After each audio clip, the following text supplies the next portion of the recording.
What if I told you that eating 200 grams of protein every day doesn't automatically mean you'll build more muscle? Many people believe that the more protein they eat, the bigger and stronger they'll become. So they start adding protein shakes, chicken, eggs, and supplements to every meal. But is there actually a limit? Can your body use all that protein? Or are you simply wasting your money? Today, we're separating facts from myths using science, so by the end of this video, you'll know exactly how much protein your body really needs. Protein is one of the most talked about nutrients in fitness. It's essential for building muscle, recovering after workouts, producing enzymes, hormones, and even supporting your immune system. But somewhere along the way, people started believing that if a little protein is good, then more must be better. Unfortunately, that's not how the human body works. When you train, especially with resistance exercises like weightlifting, your muscle fibers experience tiny amounts of damage. Protein provides amino acids, which are the building blocks your body uses to repair and rebuild those muscles. This process is called muscle protein synthesis, or MPS. Think of protein as the bricks used to repair a damaged wall. Without enough bricks, the wall can't be rebuilt properly. But here's the important part. Once the wall is repaired, adding thousands of extra bricks doesn't make it stronger automatically. The same principle applies to your muscles. This is where most people get confused.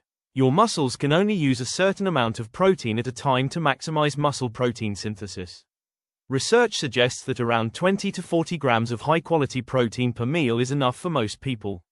Anything beyond that isn't suddenly converted into extra muscle. So what happens to the extra protein? Your body can use it for energy, convert some into glucose, use it for other tissues, or simply excrete the nitrogen through urine. It doesn't magically become muscle. Building muscle isn't just about protein. It's like building a house. Protein is the bricks. Training is the construction workers.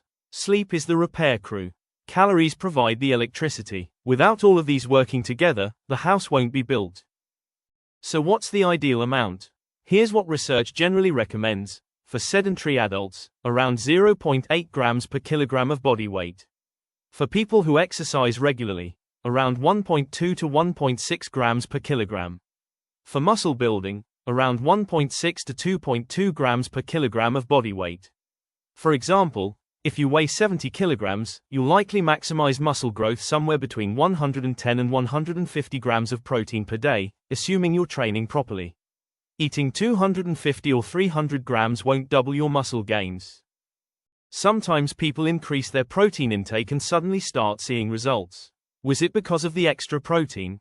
Not necessarily. Usually, they also started lifting weights consistently, improved sleep, ate more total calories, became more disciplined, or simply went from eating too little protein to eating enough. Protein deserves credit, but not all the credit. Here are some mistakes people often make. Mistake number 1. Thinking supplements are better than food. Protein powder is just a convenient source of protein, not a magic muscle builder.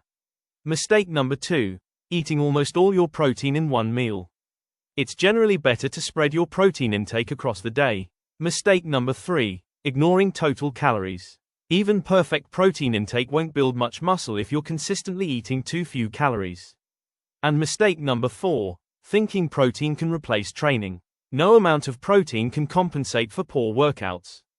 So, does more protein mean better results?